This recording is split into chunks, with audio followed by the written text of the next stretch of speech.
A igreja, que começou lá com Jesus Cristo, na Judéia, se espalhou por Samaria, pela Galileia, pelo Oriente, pelo norte da África, Ásia, chegou à Europa, veio para a América e aqui chegou ao Brasil. Já fazem quase 2000 anos que a igreja começou. E nenhum grupo humano, nenhuma organização humana se preserva durante tanto tempo sem organização administrativa, sem uma estrutura que lhe forneça os parâmetros pelos quais ela lide com o dia a dia, com as questões cotidianas. Assim não é diferente com a igreja. A igreja também se administrou, também assumiu formas administrativas ao longo da história. Formas diferentes, em que não podemos dizer que existe uma certa e outras erradas. É bem verdade que existem igrejas que se organizam, que se administram de forma muito estranha. Mas não podemos dizer que todas as outras formas sejam erradas, sejam deturpadas. Não. Nós, presbiterianos, assumimos uma forma, uma estrutura básica. E é bem verdade que as diferentes igrejas presbiterianas têm as suas particularidades. Por exemplo, há igrejas presbiterianas que não ordenam mulheres ao pastorado, ao presbiterato, ao diaconato. Nós, na IPI do Brasil, ordenamos. Entendemos que elas também são chamadas por Deus para esses ministérios. Há igrejas presbiterianas em que a Santa Ceia é ministrada uma vez por ano. Nós, na IPI do Brasil, praticamos pelo menos uma vez por mês. E assim vão pequenas diferenças, ou às vezes até grandes diferenças, de uma igreja para outra. Mas a estrutura básica do presbiterianismo é uma. Alguém poderá dizer que estudar ou se deter para observar essas questões não é uma atitude espiritual como ler a Bíblia, orar, cantar louvores ao Senhor. Mas é também importante. É importante para saber que nesta organização chamada Igreja Presbiteriana Independente do Brasil, existe uma determinada ordem, uma determinada estrutura, que ela se administra de um determinado jeito. E assim nós podemos agir desta ou daquela forma. Ela nos indica meios de caminhar deste ou daquele jeito. Esse é o tema da nossa aula de hoje. Nós vamos ver como nos administramos, qual é o nosso sistema de governo. E ele mesmo concedeu uns para apóstolos, outros para profetas, outros para evangelistas e outros para pastores e mestres, com vistas ao aperfeiçoamento dos santos, para o desempenho do seu serviço, para a edificação do corpo de Cristo, até que todos cheguemos à unidade da fé e do pleno conhecimento do Filho de Deus, à perfeita varonilidade, à medida da estatura da plenitude de Cristo, para que não mais sejamos como meninos agitados de um lado para o outro e levados ao redor por todo o vento de doutrina, pela artimanha dos homens, pela astúcia com que induzem ao erro. Efésios, capítulo 4, versículos 11 a 14.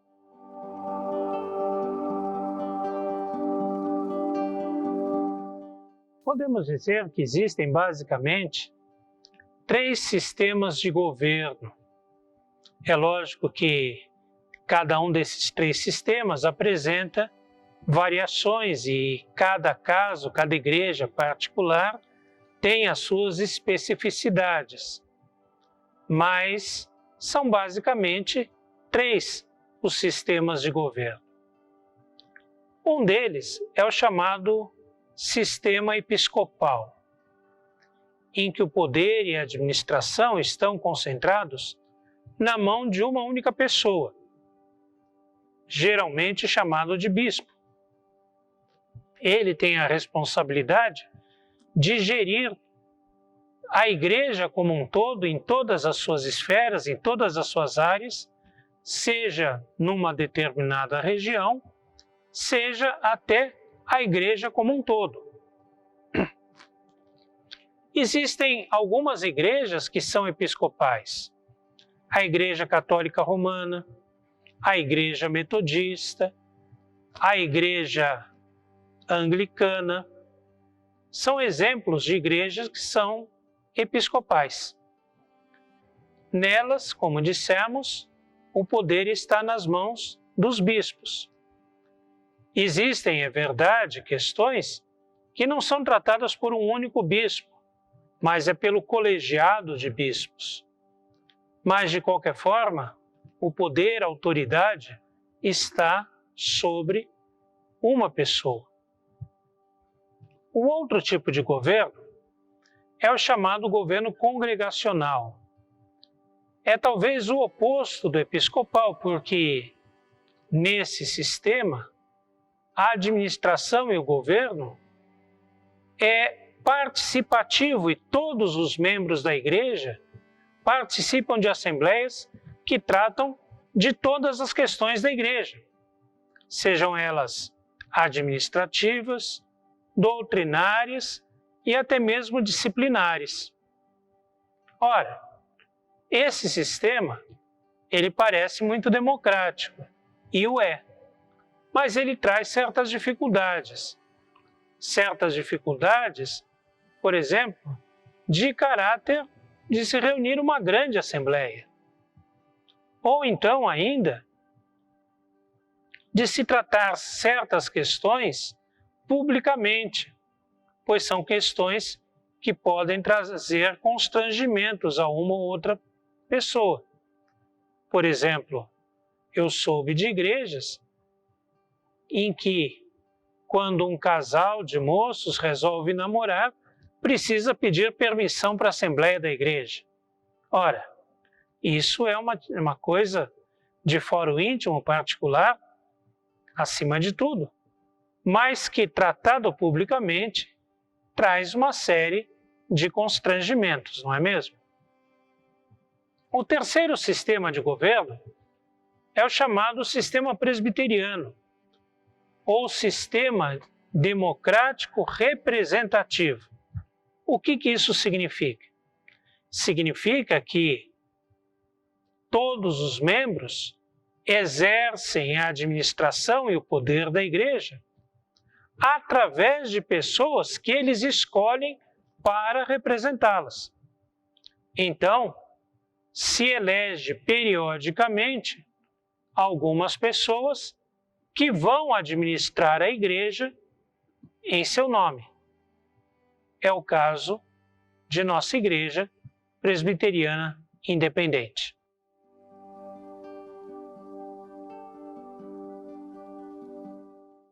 Embora as igrejas presbiterianas no mundo inteiro se organizem com algumas diferenças entre uma e outra, existe uma estrutura básica, um pensamento básico de como a igreja presbiteriana precisa se organizar e se administrar. O presbiterianismo reconhece que todos os crentes pertencem a um sacerdócio diante de Deus. Dessa forma, não existe um corpo sacerdotal que represente algum tipo de intermediação entre Deus e as pessoas. Não. Todos nós podemos chegar a Deus diretamente, todos nós temos livre acesso ao Senhor diretamente através do único sacerdote que é Jesus Cristo. O presbiterianismo, a partir disso, então, reconhece apenas duas ordens. o presbiterato e o diaconato. Essas ordens não significam que as pessoas que ocupam essas funções tenham algum tipo de superioridade ou algum tipo de respeito ou honra maior simplesmente por serem presbíteros ou diáconos. Não. Eles têm direito à honra, ao respeito, decorrente da função que exercem. E estão ali para exercerem um ministério, uma função. Mas são tão dignos quanto qualquer outra pessoa da igreja. Aliás, na igreja presbiteriana, a autoridade não está numa pessoa só, seja ela quem for. Muitas vezes, nós como pastores, recebemos o seguinte pedido: ah, pastor, faça tal coisa na igreja, o senhor não poderia determinar tal coisa assim, assim?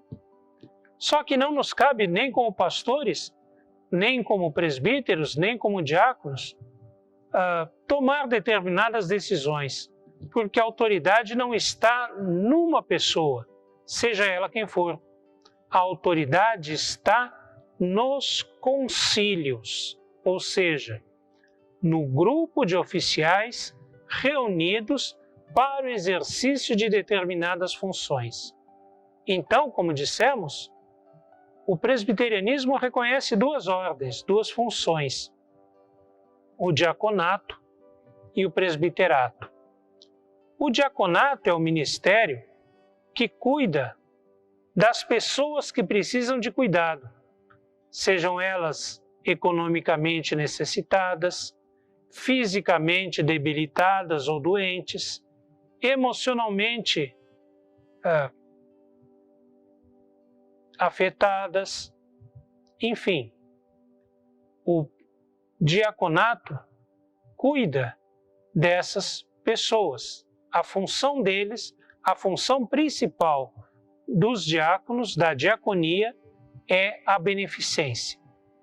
Tanto daqueles que são da igreja, quanto daqueles que são de fora. Porque, afinal, a diaconia existe não para trazer pessoas para a igreja, mas para exercer o amor de Cristo. Então, a diaconia existe para, na medida do possível, na medida do que a igreja for capaz de fazer, atender a todas as pessoas dentro daquilo que for honesto, dentro daquilo que for justo. A outra ordem que o presbiterianismo reconhece é o presbiterato. Só que o presbiterato é dividido em dois tipos. O presbiterato regente, que nós dizemos, que são aqueles que nós normalmente chamamos de presbíteros, que estão no conselho, que formam o conselho com o pastor e estão aqui para administrar a igreja como um todo, nas suas questões gerais, nas suas questões civis, financeiras, de patrimônio, todas essas questões. O conselho tem a responsabilidade da administração, da supervisão geral dessas questões na vida da igreja. E quem exerce essa função, essa ordem, são os presbíteros. Os presbíteros regentes, que são eleitos dentre os membros da igreja para exercício. Junto com os presbíteros regentes estão os presbíteros docentes, ou presbítero docente. O presbítero docente é o pastor da igreja. Ele tem esse título porque a principal função do pastor é o ensino. É o ensino da palavra de Deus, é a proclamação da palavra de Deus, é o cuidado espiritual dos membros da igreja. Então, o pastor tem essa principal função. Ele também é um membro do conselho, ele também faz parte da administração geral da igreja. Mas a principal função dele é o cuidado espiritual e o ensino da palavra de Deus. É verdade que o presbiterianismo reconhece diversas outras funções e diversos outros ministérios. Nós temos ministérios de pessoas que cuidam da música da igreja, nós temos o ministério de pessoas que cuidam da evangelização, nós temos ministérios das pessoas que cuidam da administração, do patrimônio, enfim, muitas são as funções dentro da igreja. Mas esses ministérios são chamados ministérios não ordenados. São feitos para a glória de Deus, existem para a glória de Deus, são importantíssimos para a vida da igreja, mas as pessoas que os exercem não são ordenadas para esses ministérios. Ordenados são somente os presbíteros e diáconos. A autoridade, então, não está na pessoa do pastor, não está na pessoa do presbítero, nem na pessoa do diácono, mas está na reunião desses oficiais que formam o conselho ou então o Ministério de Ação Social e Diaconia, e têm essa autoridade para o exercício da sua função. É verdade que esses oficiais merecem o respeito e a honra que o cargo lhes confere, mas a administração está no concílio e não na pessoa.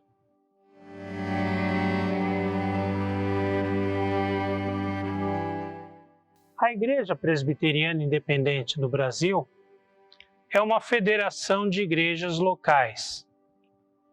Nós temos igrejas presbiterianas independentes em quase todos os estados brasileiros. Cada igreja local tem a sua organização, mas é uma organização padrão a todas as igrejas. Quem é que é membro de uma igreja local?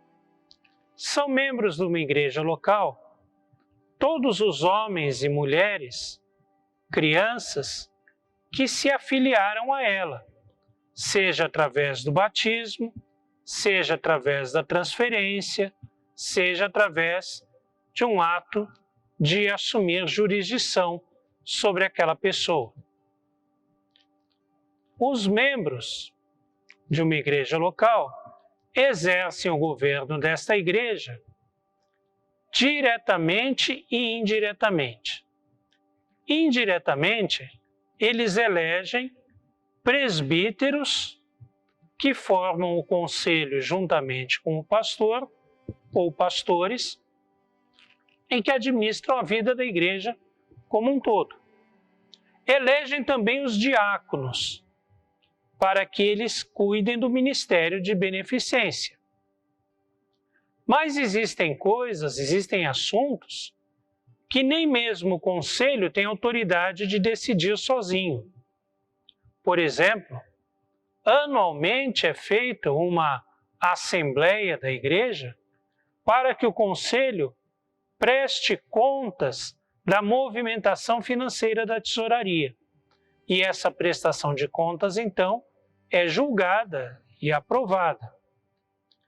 As questões relativas, por exemplo, à compra e venda de imóveis, à eleição dos oficiais, presbíteros e diáconos, também não pode ser feito senão através da Assembleia Geral da igreja local. Então, no dia a dia, nas questões corriqueiras, o conselho, que é eleito pela Assembleia, administra a igreja local. Mas existem assuntos mais graves, mais importantes, que somente a Assembleia pode decidir. Quem pode ser eleito presbítero ou presbítera, ou diácono ou diaconisa? Podem ser eleitos quaisquer dos membros da igreja que sejam capazes de exercer qualquer ato da administração civil. Então, por exemplo, uma pessoa menor de idade não pode, ou uma pessoa que seja mentalmente impedido também não pode ser eleito. Podem ser eleitos homens ou mulheres, desde que tenham, logicamente, uma vida íntegra, uma vida que seja exemplo para a igreja e que há pelo menos 3 anos sejam membros da Igreja Presbiteriana Independente do Brasil, sendo que desses 3 anos, pelo menos os últimos 2 anos, membros daquela igreja local. Então, na nossa igreja podem ser eleitos homens ou mulheres, tanto para o diaconato quanto para o presbiterato. E o pastor? O pastor é um pouco diferente. O pastor, para chegar a ser pastor na nossa igreja, tem um longo processo. Pelas nossas regulamentações atuais, a pessoa que se sente chamada por Deus para o exercício do ministério da palavra e dos sacramentos se apresenta ao conselho da igreja. O conselho da igreja, achando adequado esse pedido, encaminha ao presbitério. Se ele for aceito pelo presbitério depois de um breve exame, então ele fica durante 1 ano sob supervisão do seu pastor, exercendo algumas atividades, novamente apresentado ao presbitério e então encaminhado à nossa faculdade de teologia, onde cursa o curso de bacharel em teologia. Tendo cumprido esse curso, ele novamente se apresenta ao presbitério, onde é examinado e é licenciado por um período nunca inferior a 1 ano e nunca superior a 3 anos. Se após a licenciatura o presbitério achar adequado, então ordena este ou esta candidato ou candidata ao ministério da palavra e dos sacramentos.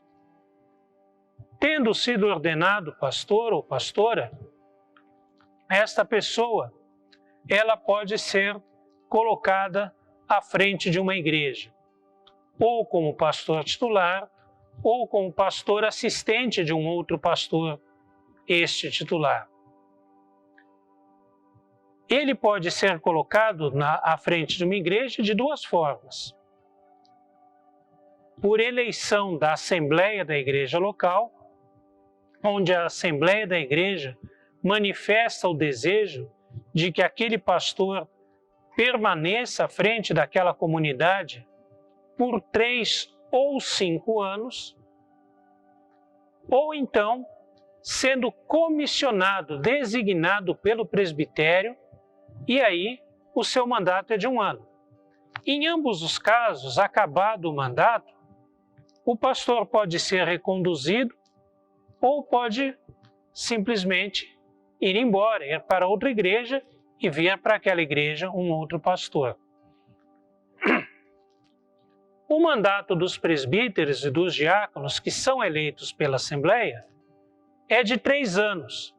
E esses também, ao final do seu mandato, podem ser reconduzidos e reconduzidos, eleitos e reeleitos, ou podem simplesmente deixar a função, mas não deixam a ordenação. Permanecem presbíteros, permanecem diáconos até o fim da sua vida. E são diáconos ou presbíteros em disponibilidade. Os presbíteros de uma igreja local, juntamente com o pastor, formam um conselho daquela igreja. O conselho é o primeiro concílio. Cada igreja está imediatamente filiada a um outro concílio maior, um presbitério. O presbitério é formado pela reunião de algumas igrejas da mesma região. Então, algumas igrejas da determinada região, juntas, formam o presbitério. Fazem parte da reunião do presbitério todos os pastores daquela região e um representante de cada uma das igrejas, um presbítero ou presbítera de cada uma daquelas igrejas. Os presbitérios, por sua vez, estão filiados ao sínodo, que representam uma região maior, um concílio maior. E, por fim, o maior concílio da nossa igreja é a Assembleia Geral, que congrega todos os sínodos. Assim, pastores e presbíteros de cada igreja local têm a sua representação no presbitério. Cada presbitério tem a sua representação no seu respectivo sínodo.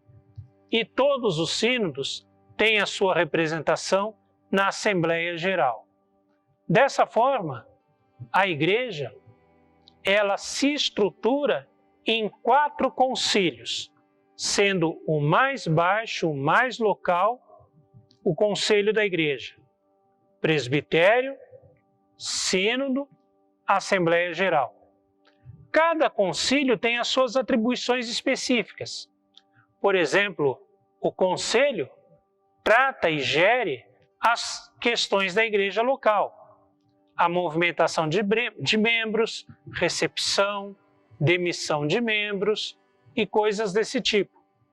Os presbitérios tratam da administração das igrejas da sua região e da formação, ordenação e cuidado dos pastores daquela região. O sínodo cuida dos presbitérios e a Assembleia Geral cuida das questões que são de todo o Brasil. Há questões, por exemplo, que só mesmo a Assembleia Geral pode mudar, pode alterar, se ela quiser. Por exemplo, os nossos símbolos de fé. Quais são os nossos símbolos de fé?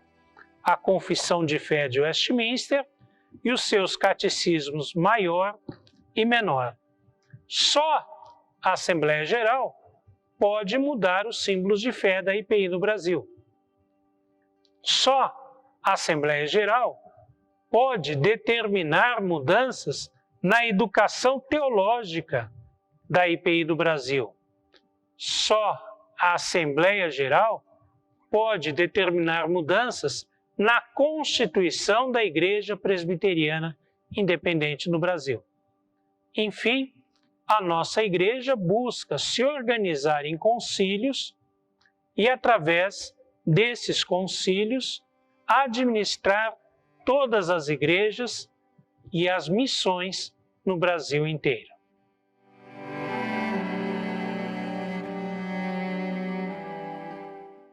A Igreja Presbiteriana, e particularmente as igrejas presbiterianas independentes, a Igreja Presbiteriana Independente do Brasil, se organizam dessa forma que acabamos de ver agora em linhas gerais. É bem verdade que existem muito mais detalhes, muito mais pontos que são observados no dia a dia. Mas isso foi o importante para termos uma noção geral de como se organiza a IPI no Brasil e cada igreja presbiteriana na sua cidade, na sua localidade. Há de se ter em mente que em nossa igreja nós temos alguns valores como muito caros em termos de administração. Temos muito cuidado com a liderança, embora reconheçamos que não há distinção para Deus entre aqueles que são líderes e o povo comum. Nós precisamos ter cuidado para que a liderança seja uma liderança adequada, honrada, para ocupar os cargos que ocupam. Temos também uma administração que se procura, acima de tudo, democrática. Embora não sejamos congregacionais e buscar todas as decisões pelo pleito de todos os membros da igreja, O fato é que buscamos, através da representação, a participação de todos os membros nas principais ou em todas as decisões da vida da igreja. Além de democrática, além de cuidadosa, nós também temos uma administração que busca ser transparente. Os conselhos prestam relatórios, seja da área financeira, da área administrativa e também da área espiritual, para a comunidade, para a igreja como um todo. Cada concílio faz a sua prestação de contas e todos nós estamos abertos a ouvir, a dialogar e a responder pelos atos que a liderança toma em nome da igreja. Então, acima de tudo, a nossa igreja preserva e busca ser uma igreja democrática, transparente e digna diante de Deus.